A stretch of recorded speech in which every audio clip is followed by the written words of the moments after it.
Nah, sekarang kita lihat ajaran-ajaran dan yang semar yang tadi berpengaruh di orang Jawa, baik melalui Hindu maupun melalui Islam. Banyak istilah yang kita dengar, khususnya di dunia Jawa, apalagi kita hidup di Jogja. Inti ajarannya ini dijadikan slogan di mana-mana adalah ojo dumeh, eling sama waspodo. Jadi hidup kita harus punya pondasi 3 hal ini.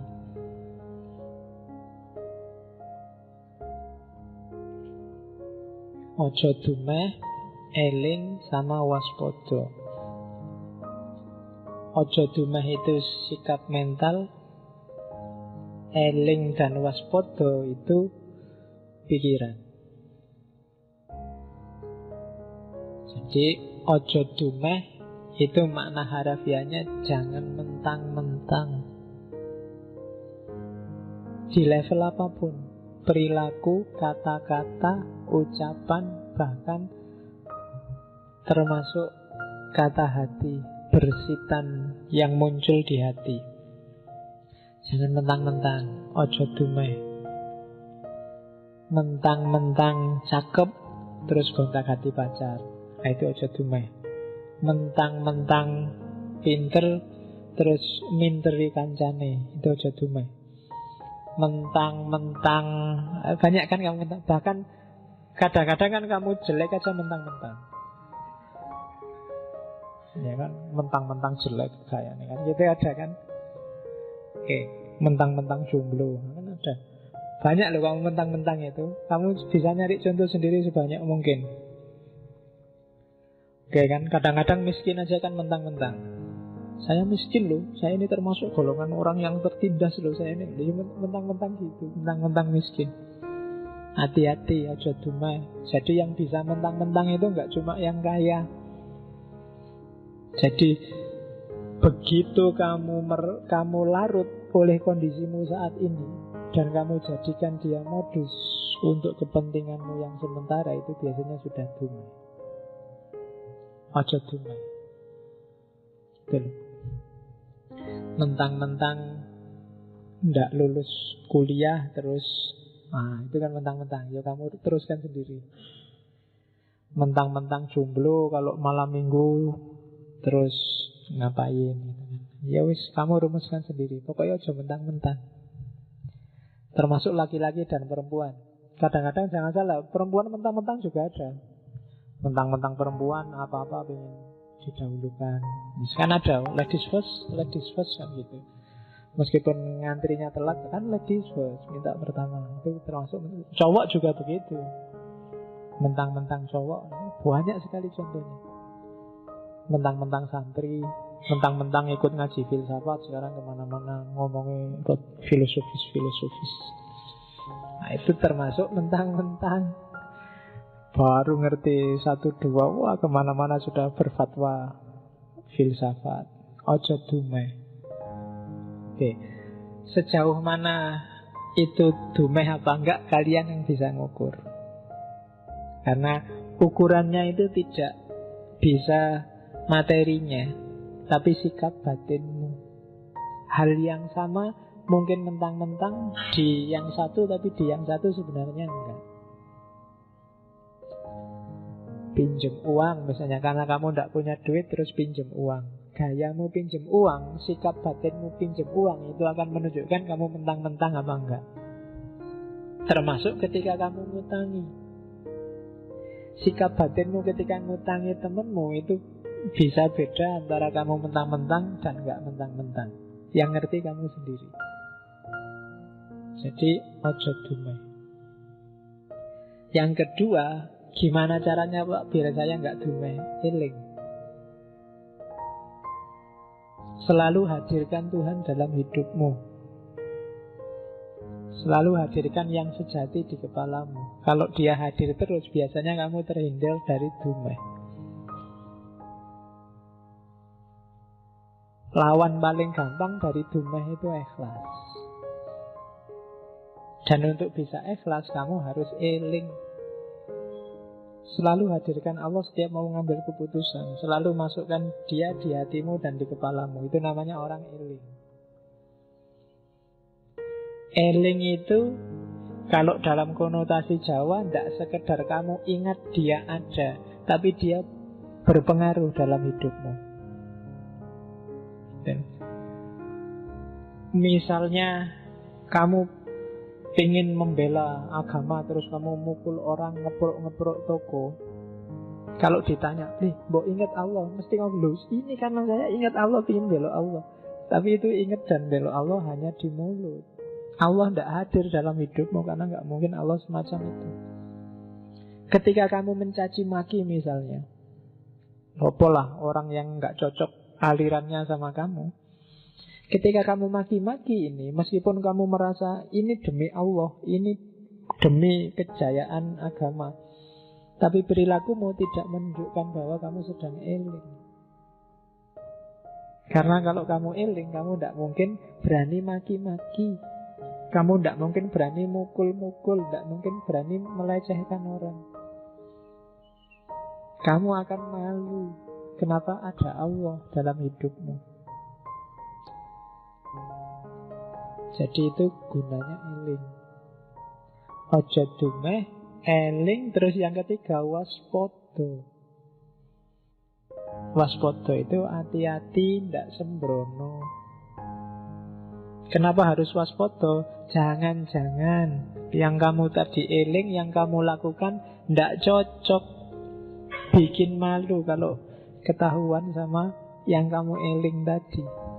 Maka hati-hati. Jadi sekali-sekali tidak sholat nggak apa-apalah, nggak ada yang cerewet ini.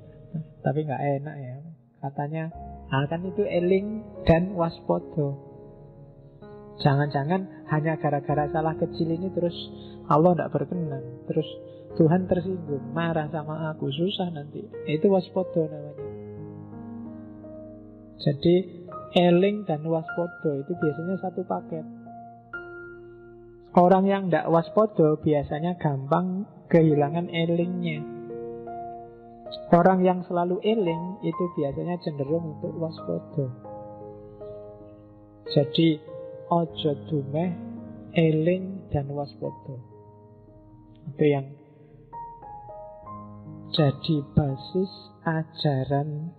Kalau di filsafat Jawa biasanya dikonotasikan sama Semar. Oke, terus sikap mentalnya apa yang utama? Itu ada 3. Tadah, peradah, dan yang ketiga ora wegah. Tadah itu sikap mental yang dikasih apa aja ndak apa-apa, ndak komplain, ndak mengeluh, selalu bersyukur. Itu namanya tadah. Jadi kalau di agama mungkin semacam qanaah. Itu tadah. Dikasih apa aja ya. Dapat sedikit alhamdulillah, dapat banyak alhamdulillah. Alhamdulillah Pak, saya malam ini ngaji tidak ngerti apa-apa belas. Itu alhamdulillah, tidak apa-apa. Itu namanya tadah. Berarti Allah belum mengizinkan saya ngerti sesuatu. Mungkin memang belum waktunya. Alhamdulillah, itu tadah. Alhamdulillah Pak, saya sudah lulus 3 tahun yang lalu, cuma pacar belum dapat. Tidak apa-apa, tadah. Mungkin Allah belum mengizinkan aku dapat pacar. Mungkin dengan jomblo aku bisa lebih dekat sama Allah. Wow. Ya apa-apa lo kan bisa digiring ke sana. Itu tadah. Terima kasih ya Allah, kamu tidak ngasih aku kesempatan untuk banyak dosa dengan jomblo misalnya. Lo itu tadah namanya. Jadi tidak ada yang tidak bisa disyukuri bagi orang yang punya sikap mental tadah. Dapat alhamdulillah dapat berarti aku harus belajar lagi. Memang aslinya aku belum ngerti apa-apa sih, kalau dikasih A malah keliru. Harusnya memang E biar tak sampai aku ngerti terus dapat A. Itu namanya tada. Kamu bisa nyari momen apapun yang paling sedih, paling tidak enak, tapi kalau sikap mentalmu tada, tidak ada yang bikin kamu sedih. Kamu akan selalu bersyukur. Alhamdulillah dikasih sakit, berarti oleh Allah disuruh istirahat. Allah berarti masih sayang, ada kesempatan ngurangi dosa. Ada banyak.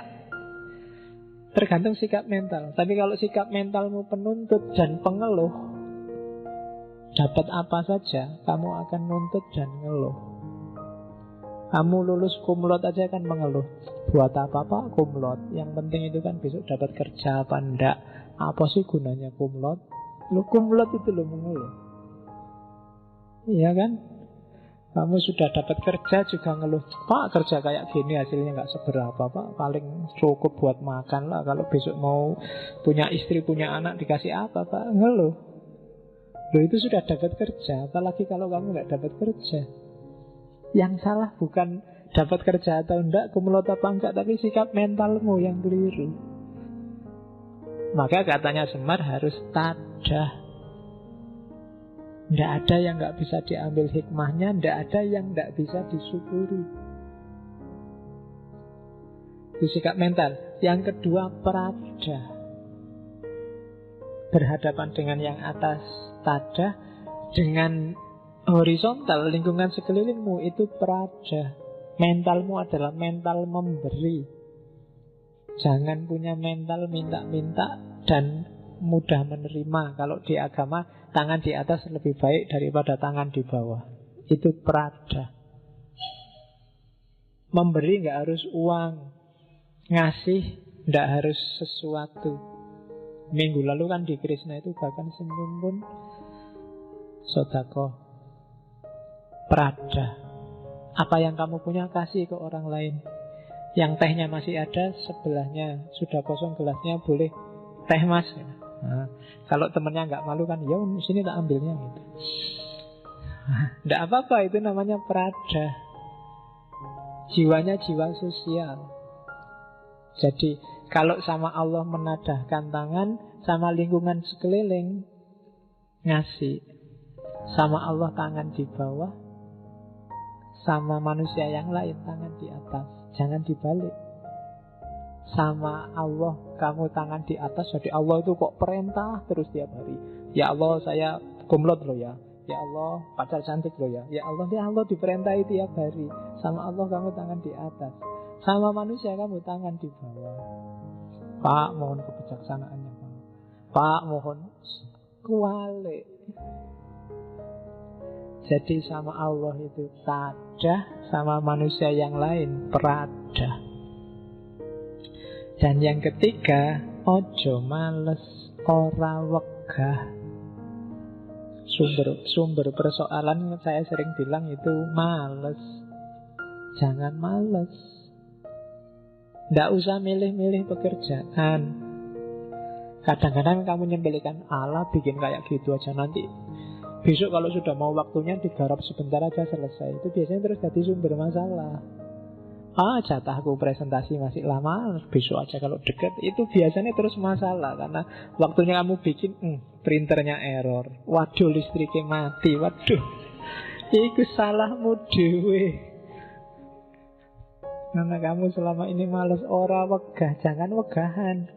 Kalau bisa dikerjakan hari ini, kerjakan hari ini.